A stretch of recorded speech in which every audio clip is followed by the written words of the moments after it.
the 11:30 matchup on Sundays, I guess City's first significant test of the season, considering what West Ham rolled out against them in week 1. They're going to the Northeast to take on Newcastle. The Magpies plus 750 at home. City minus 275 on the road. The draws plus 400.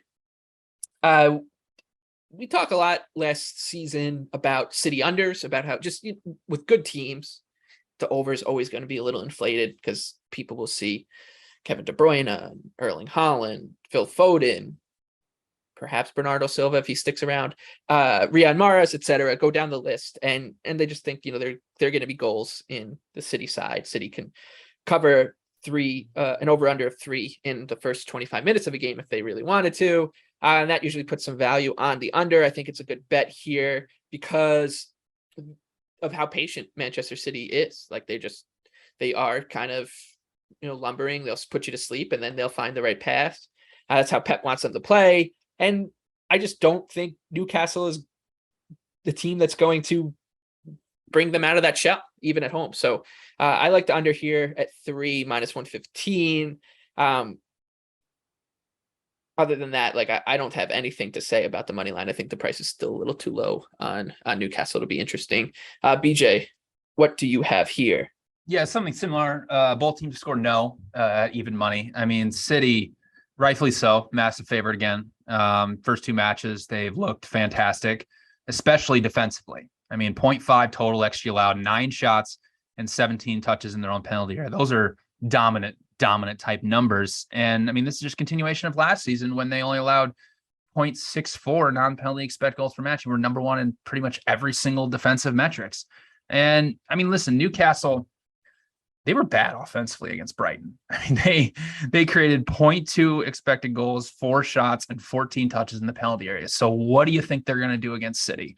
I mean, we've talked about it many times, but Newcastle, after the January transfer window, only averaged 1.2 expected goals per 90 minutes. I mean, their last 10 matches of the season, they only created 5 big scoring chances. So, I mean, they got pasted by City 5-0 towards the end of last season. And City's probably going to hold 65 to 75% possession because Newcastle has shown that when they do play bigger sides, they tend to sit in defensively and they basically just send Alan St. Maximum and Guimaraes and Callum Wilson just out on islands and counters to hope that they can create something, which that's just not going to work against City because in the other spectrum, I mean, Newcastle, even after the January transfer window, they were dead last in offensive pass per defensive action. They were the worst team at playing through pressure. Well, City was number 1 in passes per defensive action, and they just smother you in your own final third. So I don't see Newcastle coming out and being able to create anything of value. They faced 5 Big Six sides after the January transfer window. They only created over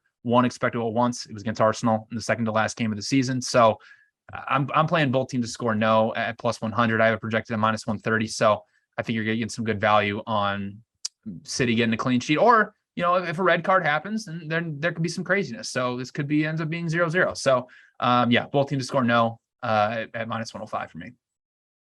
Anthony, it's the classic example of not wanting to overreact to one game. And, we talked, I read off the stats. I said, wow, Newcastle was super dominant in the first matchup at home against Nottingham Forest. Maybe we need to reassess what we think of Forest. Maybe we need to reassess what we think of Newcastle, but probably not, because the reality is that they probably just had a great game.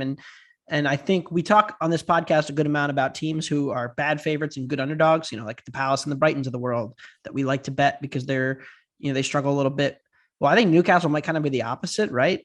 They've raised the floor of their team enough to the point where when they play these weaker midfields, these weaker teams, they are able to control the possession, and maybe they don't create a ton of chances, but they dominate the flow. And then they go up against the bigger sides, like BJ just mentioned the stats, and they are getting absolutely trucked. I mean, the field tilt in the match against Brighton was 65% for the Seagulls, 35% for Newcastle, only 0.2 expected goals, 0.8 expected threat. I mean, it's really concerning stuff for Newcastle going up against these top sides because of how bad they looked against Liverpool and City last year as well. Joelinton, Guimaraes, I like them, but they looked a little bit out of their depth in the last matches against the bigger sides. So I would lean towards City actually in this matchup, but I'm passing here. They are a little bit inflated. Yeah, I think a funny thing happened with that City Newcastle match last season, because Liverpool was just on this crazy run and everyone was trying to find, where's the kind of hurdle that City's going to fall over, and everyone pointed to the Newcastle match, and they were able to just handle it with aplomb like they always do. So yeah, the under for me is the way to go.